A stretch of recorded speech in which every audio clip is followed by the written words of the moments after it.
സംസ്ഥാന സർക്കാരിനെ അനുകൂലിച്ചുള്ള വിവാദ ലേഖനത്തിൽ നിലപാടിൽ ഉറച്ച ശശി തരൂർ കാര്യങ്ങൾ പറഞ്ഞത് ഡാറ്റയുടെ അടിസ്ഥാനത്തിൽ രാഹുൽ ഗാന്ധിയുമായുള്ള കൂടിക്കാഴ്ച താൻ ആവശ്യപ്പെട്ടതനുസരിച്ചാണ്. വേറെ ഡാറ്റ ലഭിച്ചാൽ നിലപാട് മാറ്റാൻ തയ്യാറാണ്. കേരളത്തിന് വേണ്ടിയാണ് സംസാരിക്കുന്നത്, വേറെ ആർക്കും വേണ്ടിയല്ലെന്നും ശശി തരൂർ വ്യക്തമാക്കുന്നു. ആദ്യം പ്രതികരണത്തിലേക്ക് നോക്ക്, ഞാൻ ആ ഡേറ്റ സൈറ്റ് ചെയ്ത സോഴ്സസ് ഒക്കെ ആർട്ടിക്കിളുണ്ട്. ഇനി വേറെ സോഴ്സസിൽ വേറെ ഡേറ്റ ഉണ്ടെങ്കിൽ അത് കാണാൻ തയ്യാറാണ് ഞാൻ. നിങ്ങൾക്കറിയാം, ഞാൻ എല്ലാം ഒരു അടിസ്ഥാനത്തിലേ എഴുതുള്ളൂ. അപ്പൊ ഞാൻ സോഴ്സ് എഴുതിയിട്ടുണ്ട്, ഗ്ലോബൽ ഇക്കോസിസ്റ്റം റിപ്പോർട്ട്, മറ്റേത് is of doing business rankings. ഇനി വേറെ വല്ല മാറ്റം വന്നു കഴിഞ്ഞാൽ ഇത് രണ്ടും CPIMന്റെ അല്ലല്ലോ. ഈ ease of doing business ranking central ഗവൺമെന്റിനാണ്, ഗ്ലോബൽ ഇക്കോസിസ്റ്റം റിപ്പോർട്ട് ഒരു അന്താരാഷ്ട്രീയ മേഖലയിലാണ്. അപ്പൊ ഈ രണ്ടുപേർക്കും വേറെ ഡേറ്റ കിട്ടിയാൽ ഞാൻ സുഖമായിട്ട് മാറ്റാം. എനിക്ക് ഞാൻ ആർക്കും വേണ്ടി ഞാൻ കേരളത്തിന് വേണ്ടി മാത്രമാണ് സംസാരിക്കുന്നതും എഴുതുന്നതും. ബൽറാം നെടുങ്ങാടി ഡൽഹിയിൽ ചെയ്യുന്നു. ബൽറാം, പറഞ്ഞതിൽ മാറ്റമില്ല, തിരുത്തില്ല, പറഞ്ഞതെന്തോ അതിൽ ഉറച്ചു നിൽക്കുന്നു. ഇപ്പോൾ തനിക്ക് ലഭിച്ചിരിക്കുന്ന ഡാറ്റയുടെ അടിസ്ഥാനത്തിലുള്ള നിലപാടാണ്.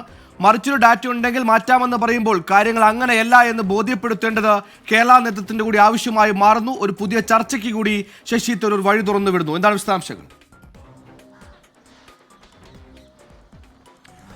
സുഹൈൽ, ശശി തരൂർ താൻ നേരത്തെ ഉന്നയിച്ച വിഷയങ്ങളിൽ ഒരു പടി പിന്നോട്ടില്ല എന്ന് തന്നെയാണ്. താൻ കാര്യങ്ങൾ പറഞ്ഞതും എഴുതിയതും വിവരങ്ങളുടെ അടിസ്ഥാനത്തിലാണ്, നിലവിൽ ലഭ്യമായ വിവരങ്ങളുടെ അടിസ്ഥാനത്തിൽ മാത്രമാണ് താൻ സംസാരിക്കാറുള്ളത്. അതുകൊണ്ട് തന്നെ ഈ ദേശീയവും അന്തർദേശീയവുമായ ലഭ്യമായ കണക്കുകളുടെ അടിസ്ഥാനത്തിലാണ് കേരളത്തെക്കുറിച്ച് അല്ലെങ്കിൽ കേരളത്തെ പ്രകീർത്തിച്ചുകൊണ്ട് താൻ ലേഖനം എഴുതിയത്. അതിൽ നിന്ന് വ്യത്യസ്തമായ വിവരങ്ങൾ, കണക്കുകൾ തനിക്ക് ലഭിക്കുകയാണ് എങ്കിൽ അപ്പോൾ നിലപാട് മാറ്റാം എന്നുള്ളതാണ്. നിലവിലെ നിലപാടിൽ ഒരു മാറ്റത്തിനും തയ്യാറല്ല എന്ന് തന്നെയാണ് രാഹുൽ ഗാന്ധിയുമായുള്ള കൂടിക്കാഴ്ചയ്ക്ക് ശേഷവും ശശി തരൂരിന്റെ നിലപാട് എന്നുള്ളത്.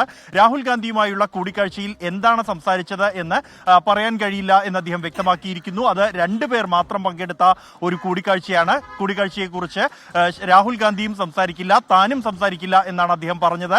കൂടാതെ മല്ലികാർജുൻ ഖാർഗെയെ താൻ നിലവിൽ കണ്ടിട്ടില്ല, കൂടിക്കാഴ്ച നടത്തിയിട്ടില്ല. എന്നാൽ അദ്ദേഹത്തെ താൻ കാണും അടുത്ത ദിവസങ്ങളിൽ എന്നും ശശി തരൂർ വ്യക്തമാക്കിയിരിക്കുന്നു. കടുത്ത വിമർശനം സംസ്ഥാന നേതാക്കളിൽ നിന്നും ദേശീയ തലത്തിലും അദ്ദേഹത്തിന്റെ കഴിഞ്ഞ ദിവസങ്ങളിൽ വിവാദമായ പരാമർശങ്ങൾക്കും അദ്ദേഹത്തിന്റെ ലേഖനങ്ങൾക്കും എതിരെ ഉയർന്നിരുന്നു എങ്കിൽ പോലും തന്റെ നിലപാടിൽ ഉറച്ചു തന്നെയാണ് താൻ എന്നും വിവരങ്ങളുടെ അടിസ്ഥാനത്തിൽ മാത്രമാണ് കാര്യങ്ങൾ എഴുതിയതും പറഞ്ഞതും എന്നുമുള്ള നിലപാടിൽ തന്നെയാണ് ശശി തരൂർ ഉള്ളത്. അതുകൊണ്ട് തന്നെ ഈ വിഷയത്തിൽ യാതൊരു നിലപാട് മാറ്റം അദ്ദേഹത്തിന്റെ ഭാഗത്തു നിന്നും ഉണ്ടാകില്ല എന്ന് അദ്ദേഹം വ്യക്തമാക്കിയിരിക്കുന്നു.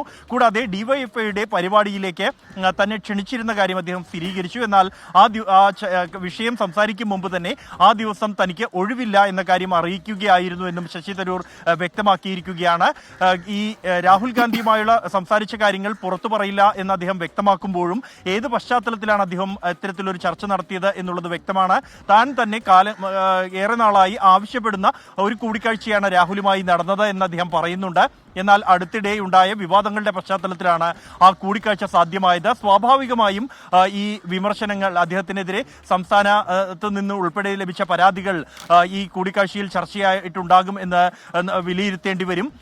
എങ്കിൽ പോലും ഈ നിലപാടിൽ മാറ്റമില്ല എന്ന് തന്നെയാണ്. രാഹുലുമായ കൂടിക്കാഴ്ചയിലും അദ്ദേഹം ഇത് തന്നെയായിരിക്കും ഒരുപക്ഷെ അറിയിച്ചിട്ടുണ്ടാവുക എന്ന അദ്ദേഹത്തിന്റെ വാക്കുകൾ, അദ്ദേഹത്തിന്റെ നിലപാടിൽ ഉറച്ചുകൊണ്ടുള്ള വാക്കുകളിൽ നിന്നും വ്യക്തമാണ്. നിലവിൽ സംസാരിച്ചത് മുഴുവൻ ഡാറ്റകളുടെ അടിസ്ഥാനത്തിലാണ്. ആ കണക്കുകൾ, അതിൽ മാറ്റമുള്ള പുതിയ കണക്കുകൾ ലഭ്യമാവുകയാണെങ്കിൽ തന്റെ നിലപാട് മാറ്റാം. സംസ്ഥാനത്തിന് വേണ്ടിയാണ്, കേരളത്തിന് വേണ്ടിയാണ് താൻ സംസാരിക്കുന്നത്, അല്ലാതെ മറ്റാർക്കും വേണ്ടിയല്ല എന്നുമാണ് ശശി തരൂർ വ്യക്തമാക്കുന്നത്. പറഞ്ഞതിൽ മാറ്റമില്ല, തിരുത്തില്ല. ഈ വ്യവസായ മന്ത്രി പി രാജീവ് നൽകിയ കണക്കുകളാണ് ശശി തരൂർ പറയുന്നതെന്ന് മാത്യു കുഴൽനാടൻ അടക്കം പറയുമ്പോൾ യഥാർത്ഥ കണക്കുകൾ എന്താണെന്ന് കൂടി കോൺഗ്രസിന് ശശി തരൂരിനെ ബോധ്യപ്പെടുത്തേണ്ടി വരും. അതായത് നിലവിലുള്ള ഡാറ്റ പ്രകാരമാണ് താൻ കാര്യങ്ങൾ പറഞ്ഞതെന്നും മറിച്ചൊരു കാര്യമുണ്ടെങ്കിൽ ആ കണക്കുകൾ നൽകണമെന്നും ശശി തരൂർ പറയുമ്പോൾ അത് കോൺഗ്രസിന്റെ കേരള നേതൃത്വത്തിന്റെ ബാധ്യത കൂടിയായി മാറുകയാണ്.